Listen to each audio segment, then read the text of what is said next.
Hello साहब, तिवारी जी के यहाँ से बोल रहा हूँ। अच्छा बताइए। सीए आपके, उन्होंने मेरे को बताया था कि मैं आपको थोड़ा सा फोन करके इन्फॉर्म कर दूंगा। साहब, टाइम है आपके पास? करी तो बात ही थी तिवारी जी से मेरी, वो बता रहे थे टीटीएस वगैरह के नहीं, बारे में। टीडीएस का तो हो गया, टीडीएस का हो गया। मैं आपको सिर्फ इन्फॉर्म, अभी आपकी बुक देख रहा था मैं, तो तिवारी जी बता रहे थे, सीए हैं, वो कह रहे थे कि मैं थोड़ा सा आपको बता दूं, जी जी बताइए। क्योंकि वो ऐसा है ना, टैक्स वैक्स का फिर काम फिर लटक गया था सर। नहीं नहीं बताइए एक बताइए। सेकंड। 30% टैक्स ये तो पे कर दिया सर हमने आपका, ठीक है सर। अच्छा जी जी। 10% टीडीएस भी आपका, तिवारी जी ने कहा था टीडीएस। हाँ तो ये तो पता ही है, मेरे को बता दिया था उन्होंने। इसके दो ना फायदे बता रहा था इसको मैं आपके। तो सर 30% जो टैक्स कटा है आपका, क्योंकि सर आपका स्लैब जो है वो 12 लाख से ऊपर है, हम्म। तो 30% टैक्स कटने का फायदा ये है सर, कम से कम कल को इनकम टैक्स का डंडा तो नहीं होगा। और जो सही है, ये 10% टीडीएस भी आपने इसलिए काटा कि कल को आपको कोई प्रॉब्लम ना हो, ठीक है। है ना। तो सर ये दो फायदे हो गए, मतलब इनकम टैक्स के डंडे से बच गए, दूसरा ये टीडीएस के भी डंडे से बच गए। क्या कहना चाह रहे हो? ये तो मुझे भी पता है। ये सब नहीं, मैं नहीं, कम से कम इस जिम्मेदारी से बच गए ना। क्या कह रहे हो यार? सर मैं ये कह रहा हूँ, ये देने के बाद आपके ऊपर से जिम्मेदारी हट गई, आप कल को पागल है कि एक ही बात 30% को पकड़ लिया तूने?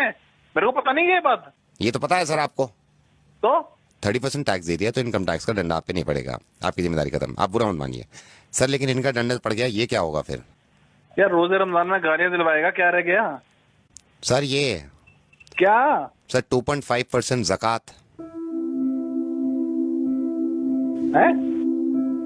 2.5% ज़कात। साहब मैं माजरत चाहूंगा कि रोजे में मैं आपको ज्यादा बुलवा रहा हूँ, लेकिन ये 30% टैक्स दे दिया आपने, जो कि बहुत अच्छी बात है, क्योंकि एक उसूल है हिंदुस्तान का कि आप अगर 12 लाख से ज्यादा कमाते हैं तो 30% टैक्स देंगे, और देने के बाद मुतमईन हो जाते हैं इस बात से कि अब कोई जिम्मेदारी आपकी नहीं है, ना ही किसी चीज की पेनल्टी पड़ेगी।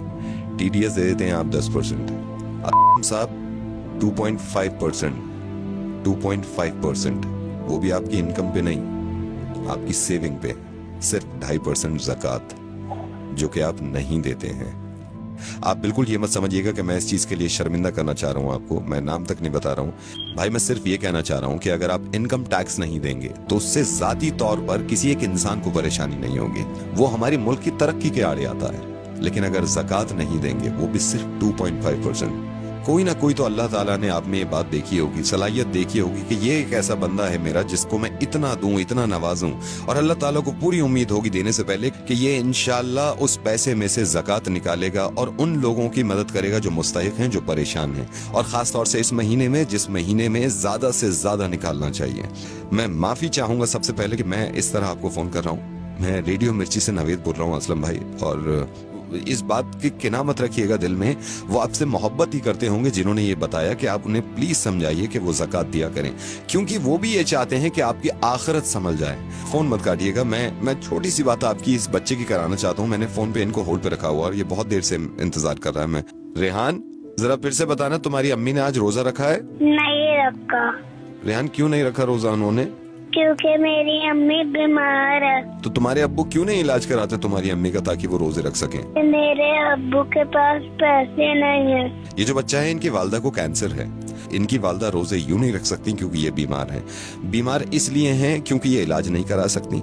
इलाज ये इसलिए नहीं करा रही क्योंकि इनके पास पैसे नहीं है। पैसे इसलिए नहीं है इनके पास भाई क्योंकि हम ज़कात नहीं देते हैं। बहुत मुमकिन था ये, बहुत मुमकिन था ये कि हम हॉस्पिटल के बाहर अपनी वालदा के साथ बीमार पड़े होते और हम इंतजार कर रहे होते कि कोई ज़कात दे, और इनके वालिद यहां बैठे होते जहां पे आप हैं, और ये अगर ज़कात ना देते और हम तक ना पहुंचती तो कैसा लगता? आपके माशाल्लाह 2 मासूम बहुत प्यारे बच्चे हैं, और मैं ये दुआ करूंगा कि इंशाल्लाह बहुत लंबी उम्र हो उनकी और बहुत तरक्की करें वो। टैक्स नहीं देते हम तो कितना घबरा जाते हैं कि नोटिस आ जाएगा इनकम टैक्स की तरफ से। ज़कात नहीं देते हम तो जिसकी माफी नहीं है और उस नोटिस का कोई बदल नहीं होगा। मैं ये नहीं कह रहा हूं कि आप किसको दें, आप जिसको सही समझे, जिसको लगे कि मुस्तहिक है, उसको ज़कात दीजिए। इंशाअल्लाह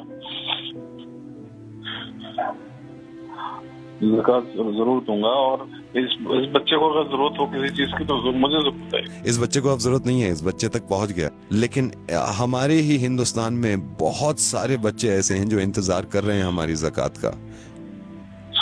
अल्लाह ताला अजर दे आपको इस चीज का, आपने अपनी जिम्मेदारी पूरी करी। एक जिम्मेदारी आपकी बन जाती है, ये जो आपने सुना है इस चीज को दूसरों तक पहुंचाइएगा और यकीन मानिए इस बात का कि इतने अच्छे कौम में लोग हैं, उनके दिल इतने अच्छे हैं, कहीं ना कहीं वो या तो भूल जाते हैं या थोड़ा सा मिसगाइड हो जाते हैं। इंशाल्लाह जरूर लोग एक दूसरे की मदद करेंगे और ज़कात निकालेंगे। मैं इंशाल्लाह फिर आपसे बात करूंगा। अल्लाह हाफिज।